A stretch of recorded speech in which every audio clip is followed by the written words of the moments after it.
Bismillahirrahmanirrahim. Assalamualaikum warahmatullahi wabarakatuh. Bismillahirrahmanirrahim. Alhamdulillahi rabbil alamin. Wassalatu wassalamu ala asyrafil anbiya'i wal mursalin Sayyidina wa maulana Muhammadin wa ala alihi wa sahbihi ajma'in, amma ba'd. Al-Fatiha li salamati dinina wa dunyana wa ukhrana binati du'a wal qabul. Al-Fatiha. Bismillahirrahmanirrahim. Alhamdulillah Ar-Rahman Ar-Rahim. Iyyaka na'budu wa nasta'in.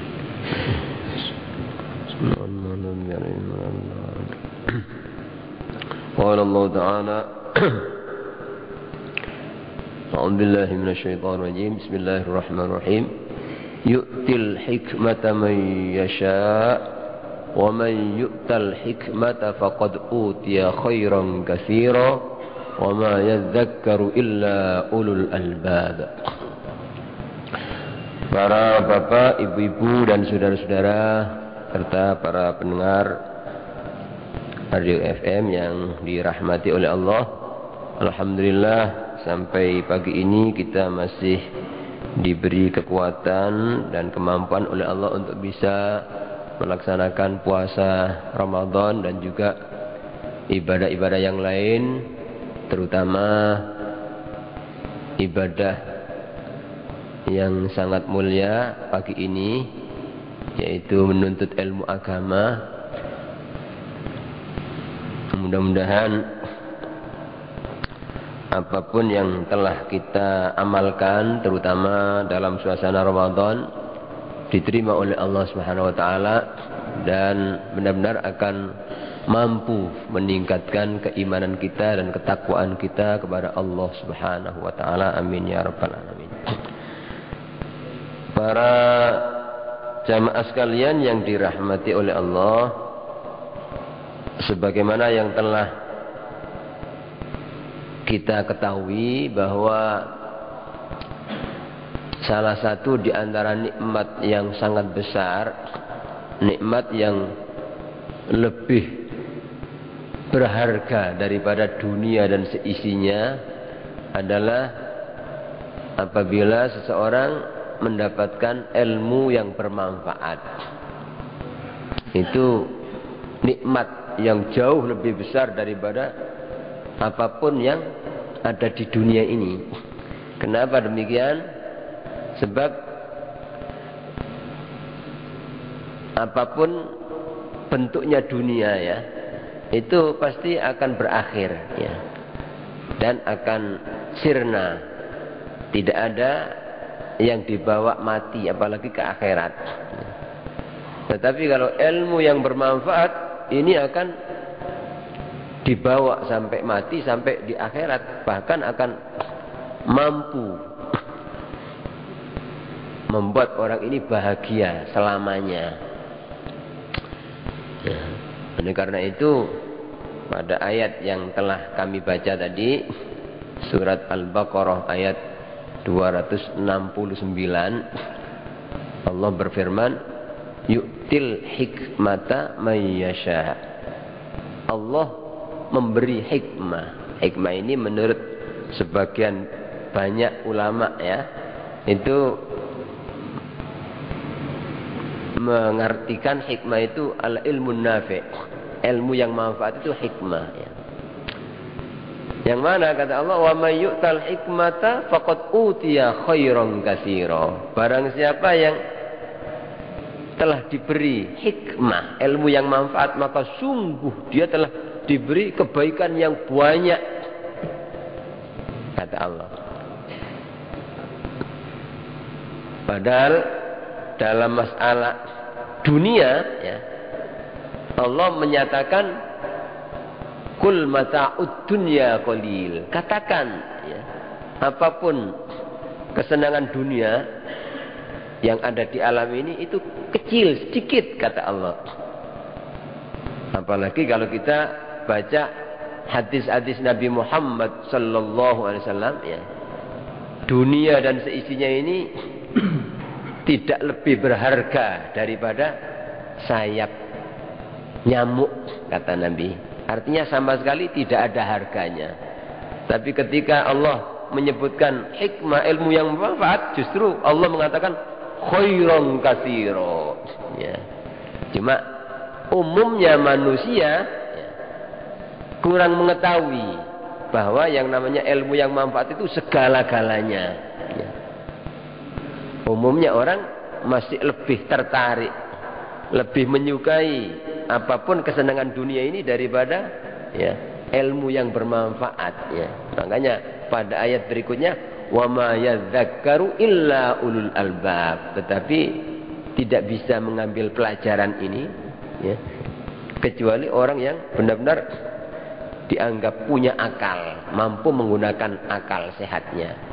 Ya, kalau orang itu benar-benar berakal, pasti dia lebih mencintai ilmu daripada apapun kekayaan dunia ini. Ya, karena apapun akan ditinggal, sedangkan ilmu justru akan membuat dirinya makin dekat dengan Allah. Kemudian, ya, apa itu ilmu yang bermanfaat, yang nilainya lebih berharga daripada dunia dan seisinya? Ya. Menurut ya, hadis Nabi Muhammad sallallahu alaihi wasallam, ya, ilmu yang bermanfaat itu adalah ilmu yang ada di hati, bukan hanya di lisan.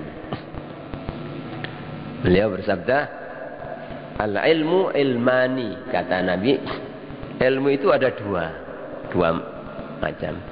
Fa ilmun fil qalbi, maka satu ilmu ada di hati. Fadzalik al-ilmun nafi', maka itu adalah ilmu yang bermanfaat. Jadi kalau ilmu itu ada di hati terus membuat orang ini benar-benar tahu akan kebesaran Allah, keagungan Allah, ya, ketinggian Allah, sehingga dia merasa hina, tidak ada arti. Merasa selalu takut kepada Allah. Tidak mungkin ada sombong. Tidak mungkin dia mempunyai sifat-sifat yang jelek, karena di hatinya ada Allah Maha Agung, Maha Besar, Maha Berkuasa. Dia tidak pernah merasa bisa, merasa punya, karena ya, semua ini milik Allah. Kalau orang itu punya ilmu demikian masuk di hati, maka itulah ilmu yang bermanfaat itu, ya.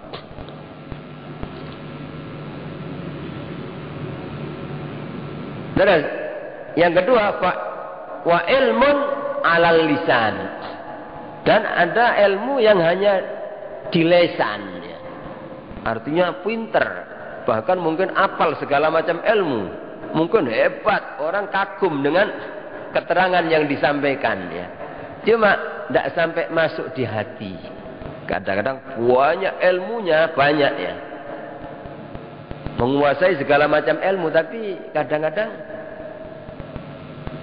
tidak punya akhlak yang baik, masih punya sifat sombong, ya. Kadang-kadang orang itu ilmunya banyak, tapi masih merasa alim, kepingin dihormati orang. Ini pun berarti ilmunya belum ada di hati, masih ada di lisan. Kadang-kadang ilmunya banyak, tapi kepada orang tuanya tidak baik, kepada tetangga tidak baik. Kadang-kadang ilmunya banyak, tapi apa yang ada di hati, yang dibanggakan hanya dunia. Ini namanya ilmun alal lisan, kata Nabi. Fadzalik hujjatullah ala ibni Adam. Kalau ilmu itu hanya di lisan, pinter ngomong, pinter cerita, hafal segala macam ilmu, tapi justru ya, ibadahnya malas, ya, akhlaknya tidak baik. Kadang-kadang justru yang ada di hati, yang dibanggakan dunia, ya. Orang yang demikian ini justru dengan ilmunya itu tidak makin dekat kepada Allah, malah justru makin jauh. Tidak membuat dia ini mendapatkan ridho Allah, malah justru mendapatkan kutukan dan murka Allah. Tidak menjadikan orang ini bisa bahagia, malah justru akan celaka dunia dan celaka di akhirat. Oleh karena itu, salah seorang ulama besar, Al-Imam Malik, guru daripada Imam Asy-Syafi'i, mengatakan, laisal ilmu bikasratir riwayah. Bukanlah ilmu itu banyak ya meriwayatkan hadis, artinya apal ini, menyampaikan ini, pinter. Bukan itu ilmu yang sebenarnya kalau menurut Imam Malik ini. Wa innamal ilmu nurun yakzifuhu Allah Ta'ala fil qalbi, ya. Tetapi yang namanya ilmu yang sebenarnya, yang dikatakan hikmah, ilmu yang manfaat itu adalah nur, cahaya Allah. Yakzifuhu Allah, yang diletakkan oleh Allah fil qalbi, di hati, sehingga membuat orang ini merasa hina di hadapan Allah. Tidak pernah merasa sombong sama sekali. Tidak pernah dia ini punya niatan yang jelek di mana saja. Ya. Tidak pernah dia ini marah walaupun diganggu, disakiti orang, karena dia tidak pernah merasa punya ilmu, tidak pernah merasa mulia, merasa hina di hadapan Allah. Ya. Ini ilmu yang sebenarnya. Salah seorang ulama besar, Al-Imam Idris bin Umar Al-Habasyi, ini salah seorang terkenal ulama yang sangat tinggi derajatnya.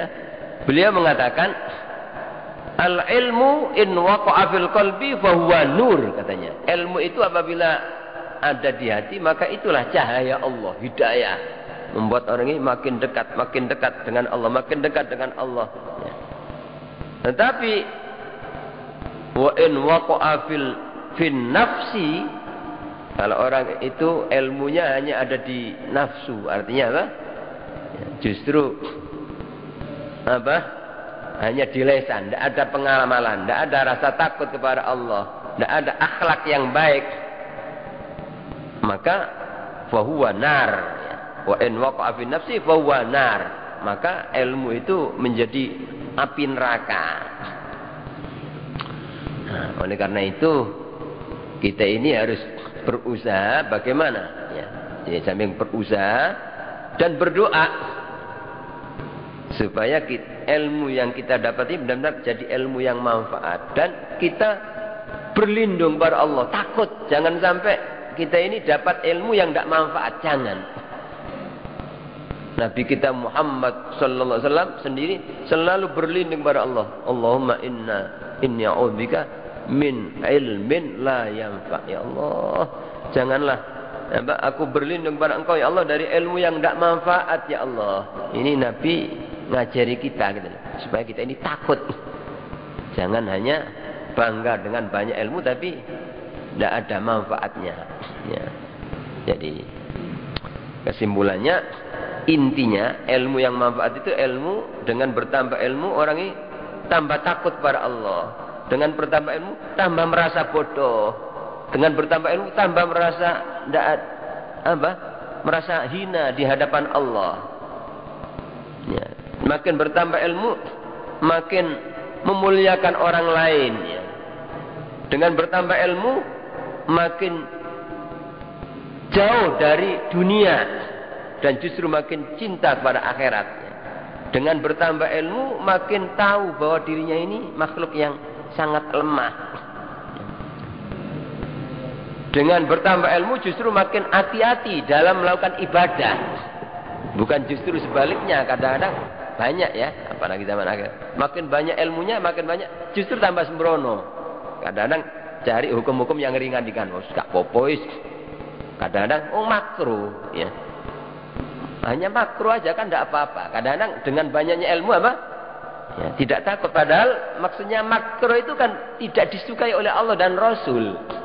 Tapi kadang-kadang orang karena ilmu itu begitu, ya, tidak takut.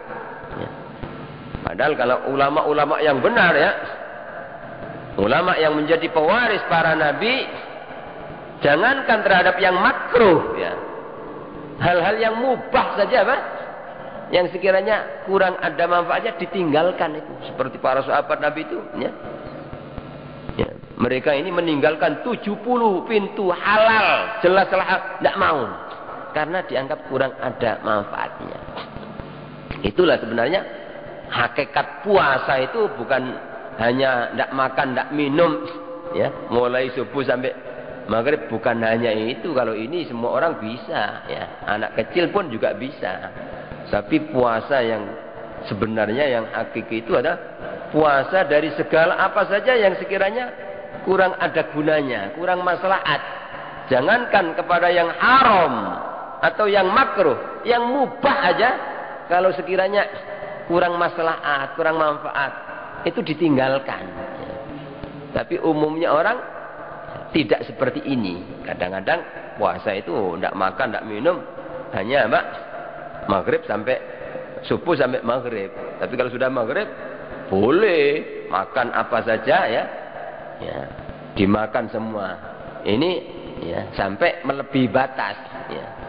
Buktinya melebihi batas. Ya. Untuk sholat isya, sholat tarawih sudah malas, kadang-kadang ngantuk. Itu berarti apa? Ya. Walaupun itu makanan halal, sudah tidak puasa, berarti orang hakikatnya tidak puasa itu. Ya.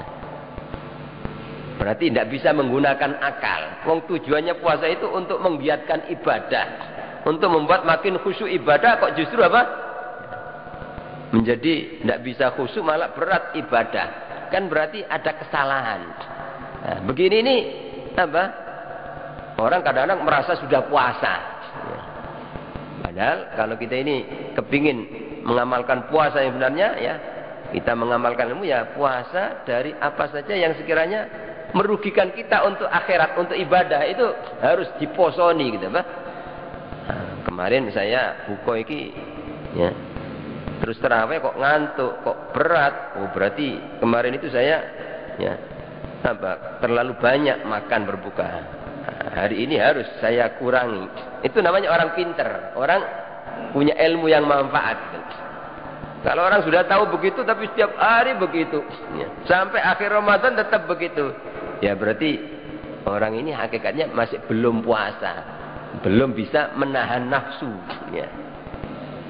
Kadang-kadang walaupun puasa, ya, tapi tetap kadang-kadang masih suudzon, ya, masih suka jengkel sama orang, kadang-kadang suka kasar sama istri, kadang-kadang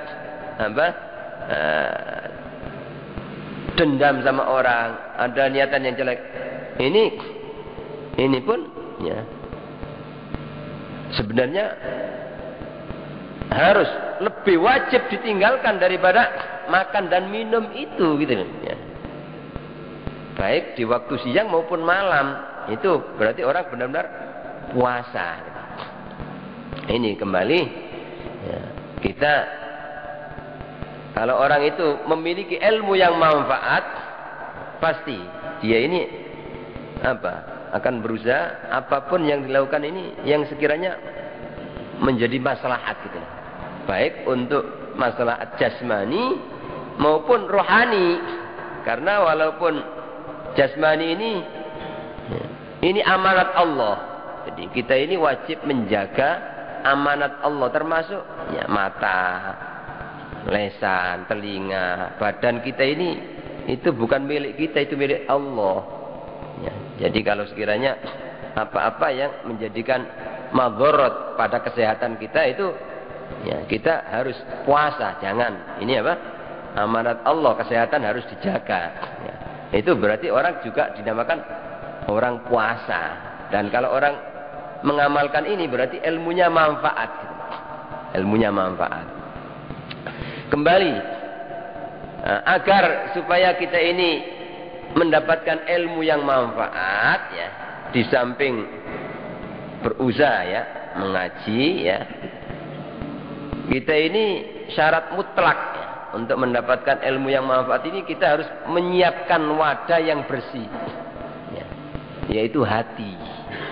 Wadahnya ilmu itu hati. Bagaimana supaya hati bersih? Yang paling pokok pertama, ya, supaya hati itu tetap bersih, jangan sampai kotor, orang ini harus benar-benar menjaga makanan, jangan sampai kemasukan makanan yang tidak halal dan yang syubhat. Itu unsur yang terpenting ini. Jadi kalau orang ini sudah bisa dalam mencari rizki, ya benar-benar cocok dengan syariat, ya. Tidak sampai melanggar syariat, tidak pernah bohong, tidak pernah curang, tidak pernah mengurangi timbangan, tidak pernah korupsi dan sebagainya. Ya. Kemudian juga dalam mengkonsumsi makanan pun juga demikian. Ya. Artinya tidak sembarangan beli makanan walaupun dari hasil yang halal, tapi kalau sembarangan beli makanan juga akan kena haram. Maka kita harus sangat hati-hati, bahkan super hati-hati, terutama di zaman akhir seperti sekarang ini ya. Umumnya orang itu banyak yang ngawur ya. Jadi tidak ngurus orang, yang penting dia dapat untung banyak ya. Biar orang lain kena bahaya, tidak ngurus. Ini banyak ya, kalau orang mau meneliti mengecek itu ya, itu sangat mengerikan gitu. Saya sering diceritani beberapa orang yang memang menyaksikan, apalagi masalah penyembelihan hewan itu ya. Saya beberapa kali itu, bahkan yang pertama itu cerita sama saya itu Habib dokter dan Habib dokter. Beliau ini sering nyamar gitu, datang ke tempat penyembelihan kambing, ya, tempat penyembelihan apa? Sapi, terutama tempat penyembelihan ayam. Itu apa? Orang sekarang sudah tidak ada takut pada Allah. Yang penting supaya apa? Ya, laris. Ya. Itu sudah banyak sekali yang tidak cocok dengan syariat. Ya. Kadang-kadang kalau menyembelih ayam itu apa? Baru disembelih langsung dimasukkan air panas. Ya. Ini di samping pertama kali aja cara menyembelihnya sudah tidak punya rasa belas kasih kepada hewan. Kadang-kadang diperlihatkan pada hewan lain, padahal itu ya, kejam namanya. Kemudian yang kedua masih apa? Baru disembelih sudah dimasukkan, tidak ditunggu sampai ya, tidak bergerak. Terus yang ketiga berarti itu masih darah. Ya, harus keluar, tidak keluar supaya rasanya mungkin enak. Ya. Nah ini itu berarti punya kesalahan berapa ini gitu. Nah kalau ini apa disuguhkan, dijual kepada orang Islam, mungkin apa santri-santri atau mungkin bahkan kiai makan itu, bagaimana akan bisa bersih hati? Ya, jadi kalau segala sesuatu itu apa dari sesuatu yang haram, apalagi dilakukan dengan cara yang kejam, tidak punya, itu nanti akan membuat keras hati. Nah kalau sudah demikian dikasih ilmu siapa saja, ilmu apa saja, tidak bisa gitu. Ibarat wadah itu sudah najis, walaupun ilmu itu suci aslinya, ilmu nurun ya. Tapi kalau wadahnya ini najis, menjadi najis. Mestinya ilmu ini membuat orang makin takut pada Allah, makin sergap ibadah, makin baik akhlaknya. Justru sebaliknya. Kenapa? Karena wadahnya sudah najis. Ya. Karena najis makanan-makanan yang haram ini ya. Ya, kalau najisnya pakaian, najisnya badan, enak ya, masih bisa dicuci, badan bisa di basuh, dicabun. Tapi kalau sudah najisnya hati itu loh, ya apa cara nyucinya? Gitu. Ya apa? Ya. Makanya sangat ngeri kalau kita melihat zaman akhir seperti sekarang ini ya. Ya. Kadang-kadang sudah cari rizkinya aja sudah tidak benar. Terus kadang-kadang yang dibeli juga tidak tepat ya. Ini maka banyak zaman akhir ini, wah kalau masalah pinter dibanding dengan orang-orang dulu jauh lebih pinter. Orang-orang sekarang ini, anak-anak sekarang itu pinter-pinter itu ya. Ya. Tapi justru makin pinter justru akhlaknya makin bobrok ya, makin kudu sama orang tua, makin malas ibadah, makin berani maksiat. Ini ya. Nah, kalau sudah demikian ya sudah ya. Ilmunya itu sama sekali tidak manfaat gitu. Ya. Jadi syarat mutlak Yang pertama, kalau kita kepingin ilmu yang kita dapat ini manfaat, kita harus menyiapkan wadah, yaitu hati itu yang bersih. Ya. Yang pertama, kita harus super hati-hati dalam mencari rezeki dan dalam kita jangan sembarangan mau punya uang marung beli sana. Harus apa? Lihat-lihat dulu siapa yang punya warung ini. Makanya banyak orang soleh itu yang tidak mau kemana saja jangan sampai saya marung. Mendingan saya bawa bontot. Itu saking takutnya, takut. Ini. Oleh karena itu ketika membahas Nabi Muhammad SAW dalam hadis sahih ketika membahas halal haram, innal halala bayyinun wa innal harama bayyinun wa baina umur mustabihat, terus akhir hadis itu akhirnya hadis itu ditutup dengan ala inna fil jasad mudghah. Ingat, di tubuh manusia itu ada segumpal daging. Idza in salahat salahal jasadu kullu wa in fasadat fasadal jasadu kullu. Apabila segumpal daging itu baik, maka seluruh anggota badan baik semua. Tapi apabila segumpal daging itu jelek, maka seluruh anggota badan jelek semua. Walaupun dikasih ilmu apa, tidak ada efeknya, tidak ada pengaruhnya. Apa itu? Ala wahyal qalbu. Ingat, itu adalah hati, kata Nabi. Kenapa? Setelah menerangkan halal haram, syubhat, terus akhirnya ditutup hati. Ini menunjukkan antara makanan dan hati itu sangat erat hubungannya. Gitu. Jadi kalau orang ingin hatinya bersih, harus benar-benar menjaga makanan. Kalau kita kepingin punya keluarga, istri, anak-anak, turun yang baik, yang akhlaknya baik, itu syarat mutlak harus kita biayai, kita kasih makan rezeki dari rezeki yang benar-benar halal. Kita carikan makanan yang halal. Tapi kalau tidak, na'udzubillah min dzalik. Nabi Muhammad SAW sudah bersabda, kullu lahmin nabata min suhtin fannaru aula bih. Setiap daging yang tumbuhnya dari makanan yang haram, neraka, kata Nabi, lebih berhak, lebih pantas bagi Nabi. Artinya walaupun diseret, dipukuli, disuruh ngaji, disuruh jamaah, disuruh puasa, tetap belok. Disuruh ngaji, disuruh sekolah, berangkat tapi menggok ke warnet, menggok ke tempat maksiat ini, itu tidak bisa. Nabi yang bersabda itu wahyu dari Allah. Ada asar, di dalam asar disebutkan man akalal harama asad jawarihu sya'a am aba alima am lam ya'lam, katanya.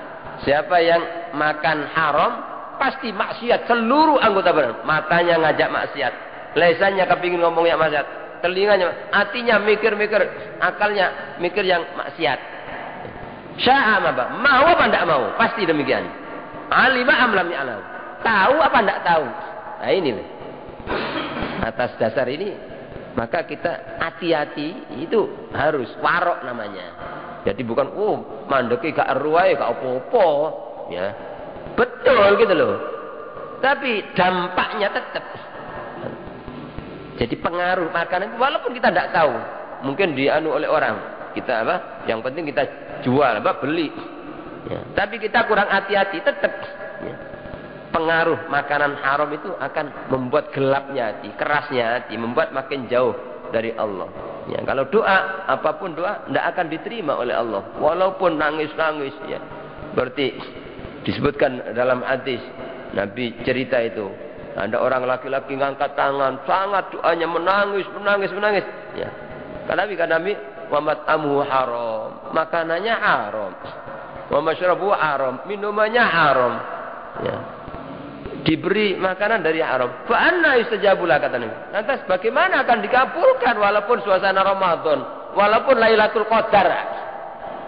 Tapi kalau makanannya haram, tidak akan bisa. Nah ini syarat mutlak supaya ilmu itu bisa manfaat itu harus kita berusaha mencari rezeki yang halal. Harus kita menjaga jangan sampai kita katutan rezeki yang haram atau yang syubhat. Jangan sampai kita ini membeli makanan-makanan yang masih meragukan. Ya. Itu supaya ditinggal. Ya. Ya, begitu itu namanya poso gitu loh. Poso wis daripada nanti kena anu wis kapopo wis luwih titik engko wis mangan iki sak ono ae daripada nanti apa beli sana iya lek jelas-jelas halal. Itu jenenge poso gitu loh, Pak. Jadi puasa itu tidak hanya Ramadan, tidak hanya siang. Kapan saja kita ini harus puasa itu dari nuruti nafsu, kepingin marung ini, kepingin beli ini, kepingin ini, gak wis, ya selamat ya. Itu apa? Begitu itu termasuk makna hakikat puasa gitu. Ya. Sudah. Kemudian yang kedua yaitu watakhalli 'anil mukhalafat, dan mengosongkan hati dari perbuatan-perbuatan yang bertentangan dengan syariat, perbuatan dosa. Jadi kalau orang itu kepingin ilmunya manfaat, ya harus tidak hanya mengandalkan akal ya, otak ya, harus dibarengi dengan takut kepada Allah. Hatinya itu takut sehingga menjauhi maksiat, menjauhi perbuatan yang dilarang oleh Allah. Itu ya. Sebenarnya kalau orang itu bisa mengamalkan ini ya, takwa yang benar kepada Allah, zahir batin, bukan hanya zahir tapi batin, jadi menjauhi, jadi takut kepada Allah di hati, terus orang itu menjauhi perbuatan yang dilarang oleh Allah, baik itu zahir maupun batin, seperti tidak pernah sombong, tidak pernah meremehkan orang, tidak pernah iri, tidak pernah hasut ya, tidak pernah dendam, tidak pernah punya niatan yang jelek pada orang, tidak pernah jengkel sama orang, tidak pernah apa saja itu apa termasuk, tidak pernah mengeluh, tidak pernah sambat-sambat, tidak pernah, itu termasuk takwa gitu. Kalau orang itu sudah bisa ya, mengamalkan ini takwa batin ya, takut pada Allah, itu pasti Allah yang ngasih ilmu langsung gitu loh. Walaupun orang ini misalnya tidak ya, tidak belajar ilmu kepada kebenaran, tapi orang ini mengamalkan takwa yang benar, di hatinya ada takut, itu Allah yang ngasih ilmu ya, langsung. Kalau ilmu langsung dari Allah pasti manfaat gitu ya. Itu disebutkan dalam Quran, wattaqullah wa yu'allimukumullah wa yu'allimukumullah. Takutlah kalian kepada Allah dan pasti Allah memberikan ilmu kepada kalian. Itu namanya ilmu laduni ya. Jadi ilmu laduni itu bukan, kadang-kadang orang salah paham ya, kepingin ilmu laduni wiritan ya, wiritan kadang-kadang ono ke pinggir kali ya, Pak ya, kadang-kadang kum-kum ke kali ya, tapi tetap hati ini ya, Pak arep-arep dunya ya, ngene iki moro ono dunya, kadang-kadang hanya melakukan itu tapi gak sembahyang ya, kadang-kadang melakukan amalan ini tapi tidak bakti sama orang tua ya, walaupun sampai puluhan tahun sampai apa dibela ini gak mangan ya, ya, tidak minum misalnya, tidak pernah tidur, tapi tidak takwa kepada Allah ya, tidak ada artinya gitu ya. Tapi walaupun orang di rumah biasa tapi takut, mau sombong takut, mau iri takut, mau marah sama orang takut, mau apa ya, itu apa pasti gitu loh, pasti dikasih oleh Allah ilmu yang manfaat ya. Makanya ya ketika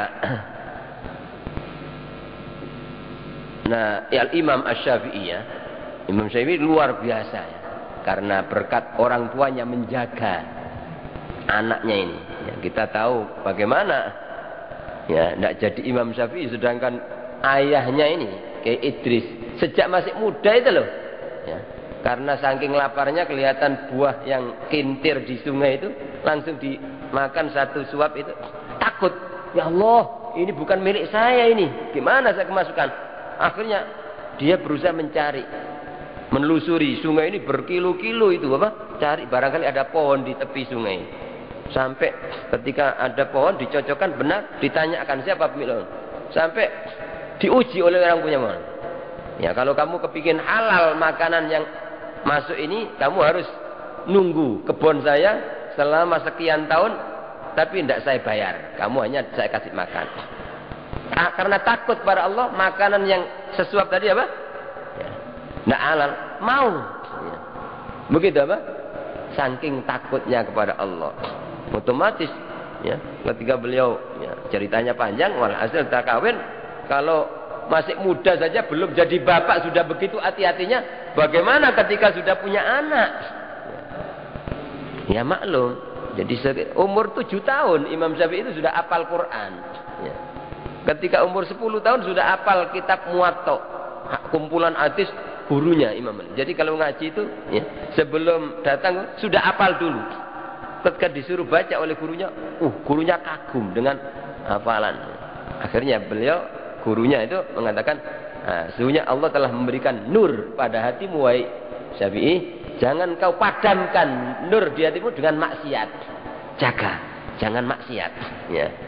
Jadi maksiat apa saja itu, maksiat mata, maksiat lesan, maksiat itu akan membuat gelap, kotor hatinya. Ya, terutama di antara sekian banyak maksiat itu, ya, orang ada syirik. Ya. Jangan dikira syirik itu orang nyembah patung seperti orang musyrik dulu. Bukan ya. Jadi apapun yang seolah-olah dimakan selain Allah, koyok-koyok sing iso nguripno iku harta, koyok-koyok pangkat jabatan, sing iso mulyakno wong, sing iso nyelametno wong, ya. Seolah-olah ini itu namanya musyrik gitu. Jadi walaupun ya Gusti Allah tapi ya karena iki itu namanya syirik, campur gitu nah.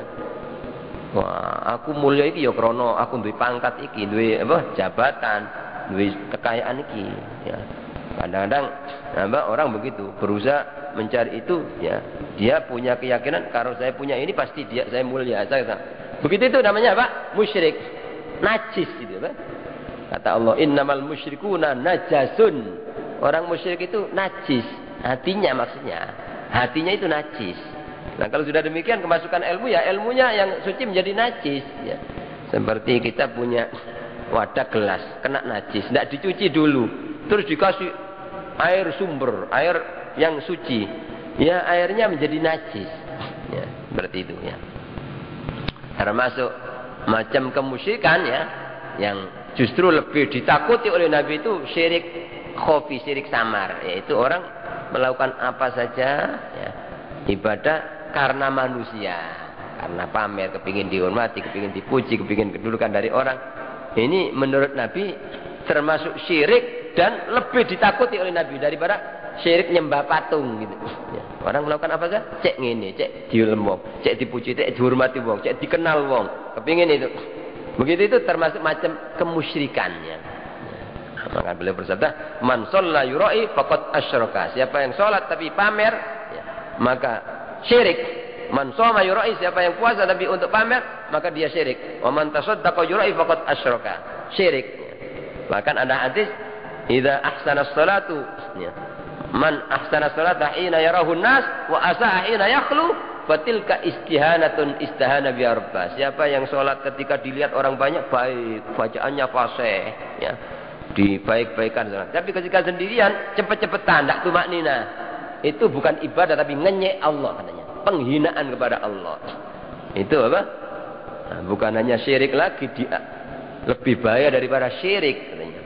Nah ini makanya kita ingin ilmu yang manfaat, di samping menyiapkan wadah yang baik tadi, terus kita harus berusaha mengosongkan hati dari segala yang mengotori hati. Itu kita puasa mana-mana yang sekiranya apa? Ya, kalau puasa umum kan jangan sampai masuk ke lubang-lubang ini ya. Tapi kalau puasa khusus jangan sampai masuk ke hati, suudzon, dendam sama orang, terus ini apa? Itu kotor hati. Termasuk jangan sampai ada niatan selain karena Allah, terutama ketika mau kita ngaji, menuntut ilmu. Jangan sampai ada cek ngene aku cek ngene kok cek dilemu, cek apa? Saya punya kedudukan, saya supaya terkenal saya. Ya. Jangan sampai ada niatan ini. Kalau sampai keliru niatnya, wassalam, sudah tidak ada artinya. Ya. Barangkali itu yang bisa kami sampaikan. Ya. Terima kasih ya. Subhanallah, sungguh luar biasa pemaparan dari Ustadz Haji Muhammad Sultan mengenai syarat-syarat mencapai ilmu yang bermanfaat tadi. Mungkin di antara para jamaah ada yang mau bertanya kepada beliau, kami persilahkan.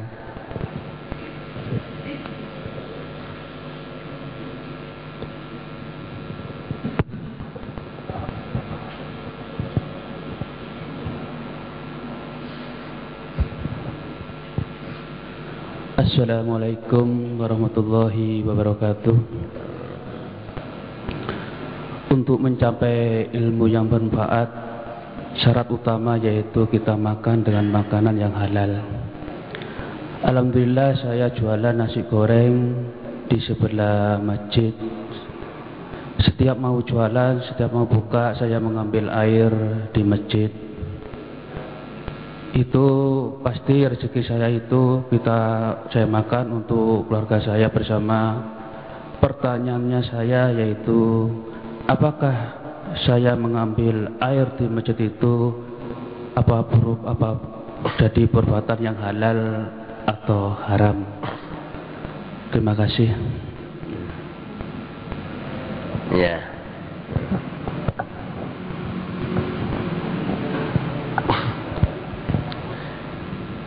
Jadi ini masalah air masjid ini ya, khilafiyah para ulama, khilafiyah ya. Kalau itu memang wakaf, jadi wakaf yang memang hanya diperuntukkan. Jadi dari aslinya itu memang wakaf untuk diperuntukkan untuk ibadah di masjid, hanya untuk wudhu, dan memang jelas ya. Jadi kadang-kadang ada ya masjid-masjid itu yang airnya itu memang sangat minim gitu hanya diperlukan untuk itu. Bahkan kadang-kadang untuk mandi tidak boleh, dilarang mandi. Kadang-kadang ada tulisan menghemat air ya, karena memang itu. Nah, kalau sudah jelas demikian kita ngambil ya, jangankan itu untuk masak, untuk kumur lebih dari 3 kali aja dosa tidak boleh ya. Jadi harus 3 kali. Wudhu berlebih-lebihan basuhan 4 kali tidak boleh ya. Harus pas ya untuk ya.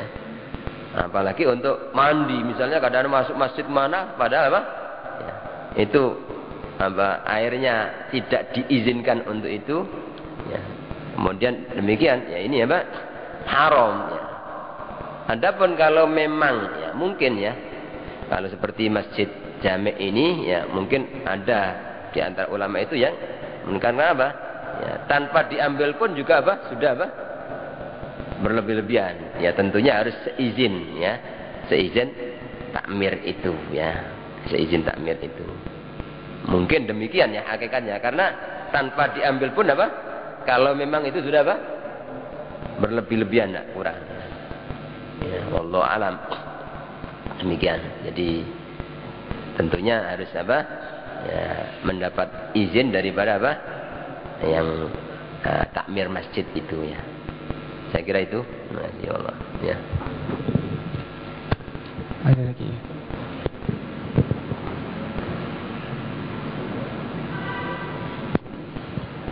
Assalamualaikum warahmatullahi wabarakatuh. Ustaz, saya mau tanya Ustaz, menurut para ulama di dalam hadis, Allah membuat alam semesta dengan seistinya ini ditempuh 6 hari 6 malam. Kalau menurut Al-Quran, Allah hanya mengatakan apa yang dikehendaki dengan kalimat kun fayakun jadilah.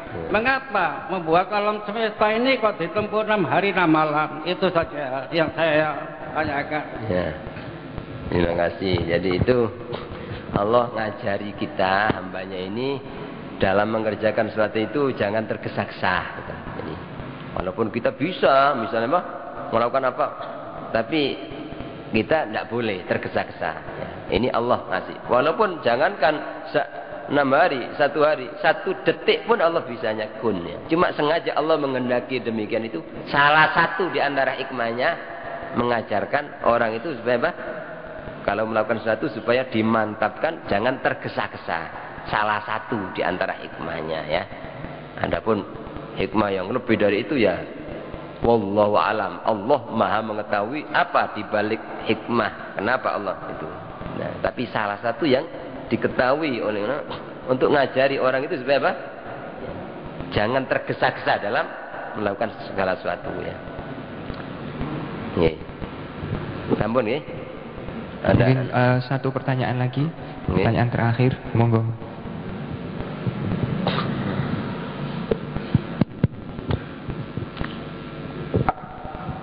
Assalamualaikum warahmatullahi wabarakatuh. Saya mau tanya Ustadz tentang makanan. Kalau kita beli makanan di McDonald itu, kalau ikan ayam itu bagaimana hukumnya? Dan kedua yang saya tanyakan, kita kalau makan bakso itu bagaimana hukumnya? Sudah itu, cukup. Warahmatullahi wabarakatuh. Ya, jadi kita ini ya, diperintah oleh agama itu warok itu namanya hati-hati ya, ngati-ngati. Itu tidak hanya di McDonald saja, di mana Pak, di mana saja gitu, di mana saja sekiranya kita ini kok meragukan ya nanti ini belinya di mana ayamnya, terus caranya belinya bagaimana, kok ragu apa ya, lebih baik ditinggal gitu lah. Karena ada Nabi mengatakan wa man ittaqa syubhat, itu minimal syubhat ya, syubhat. Kecuali kalau kita tahu sendiri ya, misalnya orang jual bakso yang cara masaknya terus dia belinya gilingnya di tempat kehilangan yang khusus. Kadang-kadang belinya betul daging sapi ya kadang-kadang, tapi gilingnya di penggilingan umum ya.